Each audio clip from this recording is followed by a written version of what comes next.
This is our chainsaw operation we're using there to junk up hardwood there. We've been using it for about 5 years now.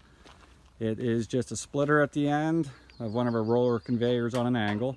It's awesome because you can put big wood, keep stacking it on the side, so you don't have to put it on the ground.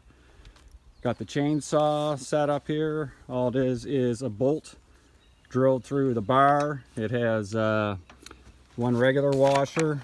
It has nut, 2 lock washers, and then another nut on the end.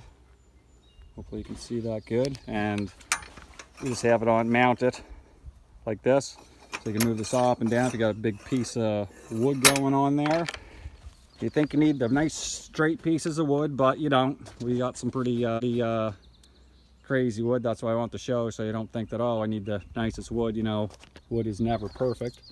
So this is one of our kind of gnarly pieces of wood. We can do big wood on it, but we try and keep it fairly reasonable. We got some bigger wood over there that we usually junk up, roll into the bucket, and then we roll it off and put it on here so you're not lifting it up and down 100 times. It works awesome, saves the back. That's the only reason we kind of did this, because when you got a shitty back, it is no fun. So, all right, we'll give a little video kind of how it works here. Let it rip, Dad. No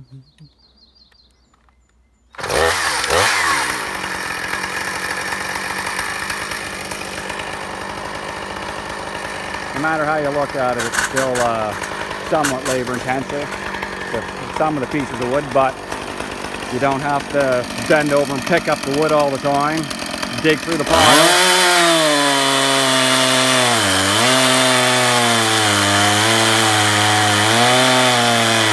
Got a 20-inch barrel or 18-inch barrel on this saw. So some pieces are a little big for one pass, but it makes it nice because you can pick up the saw. Part, finish the cut. That's why we do most of the big ones on the ground. That's okay, we just want to show you this for example, so you know you don't need the nicest truest wood. The better you limb the wood though yourself in the woods or buy it from somebody, it definitely does help it, instead of having big knobs everywhere.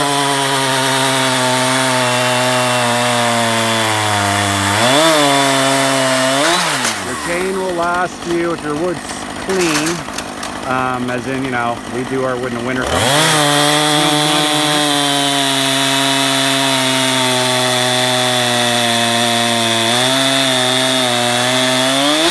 Our chain easily lasts us a full day without having to sharpen it, which is awesome. Saves a lot of money that way too.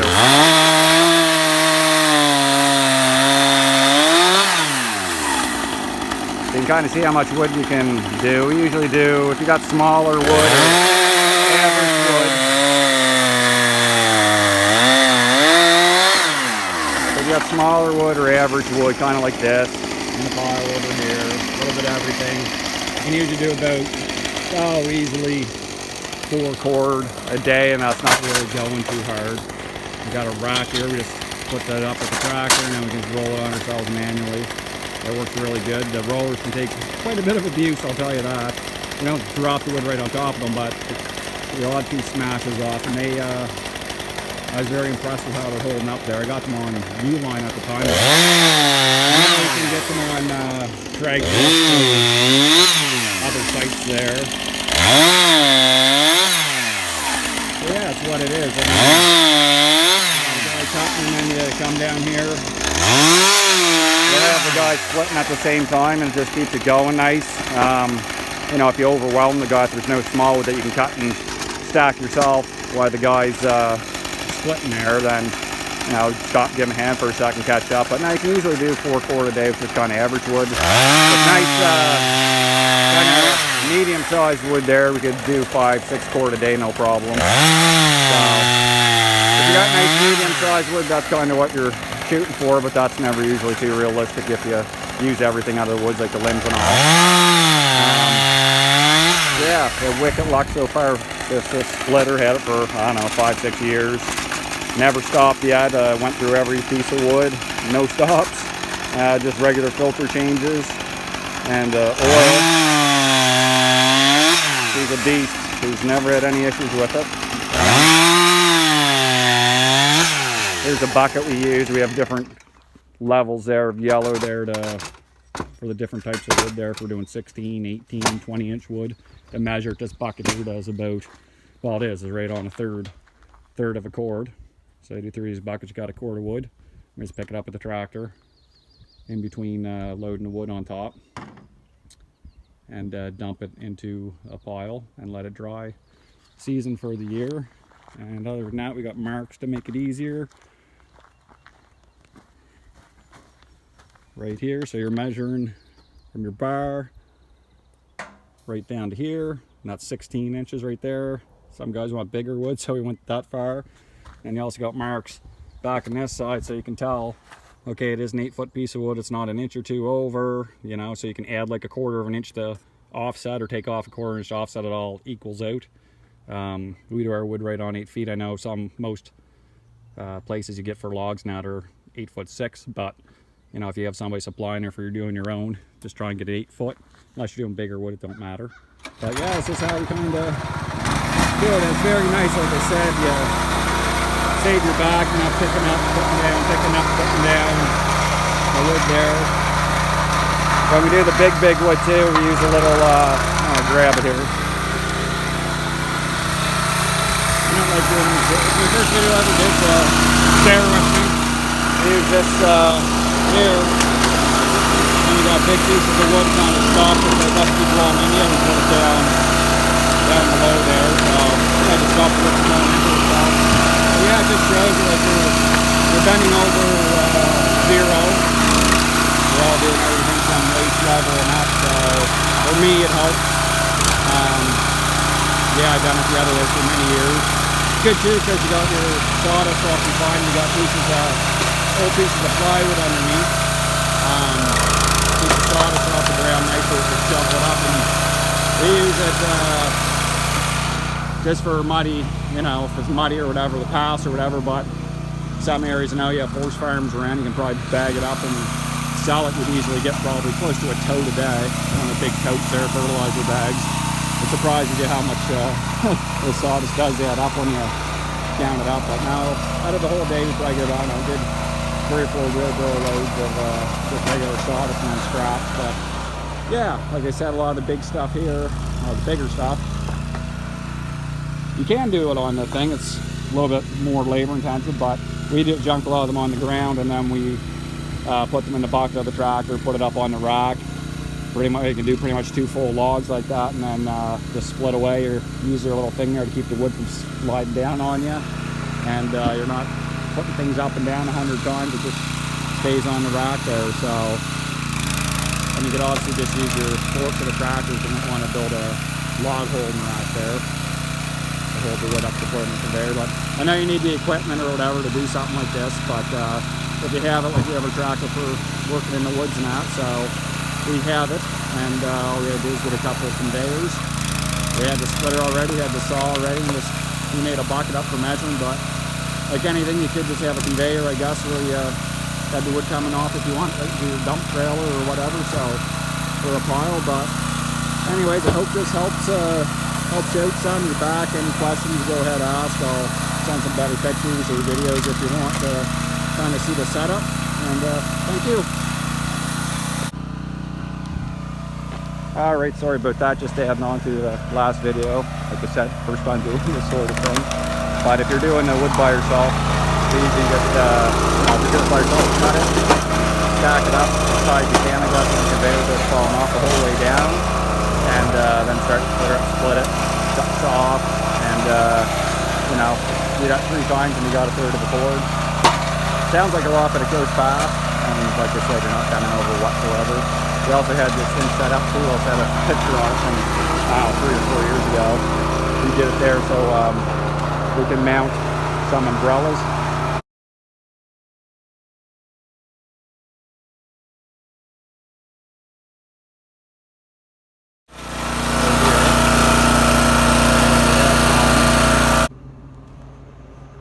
Alright, so first off, I think everybody knows how fast a chainsaw and a wood splitter can bite you, pretty much eat you right up. But just one of the other things I found how I hold the wood when I'm junking with the saw is I hold it like this or like this. I don't put my hand down here in case because the saw does pull back and wood and jam you in here. So if the wood's not tight like that, if it's tight like that, it doesn't matter, but I always have my hand up like this or fold my thumb over like that. Never put your thumb there, because I've witnessed my father may have hurt his thumb pretty bad at one point in time. So we done, I don't know, probably about over the years 300 cord of wood with this thing, and that's just kind of ourselves, family, personal use, local people that yeah, we just help out. So yeah, thank you. All right, you're gonna watch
love to see somebody use this with 2 wood splitters on it, one on each side, 3 guys. That'd be awesome to see. Or if it's right off the back instead of in a bucket on a conveyor, like I said, into a dump drill or a pile. So awesome. That's pretty much it. I don't think you have to see any more.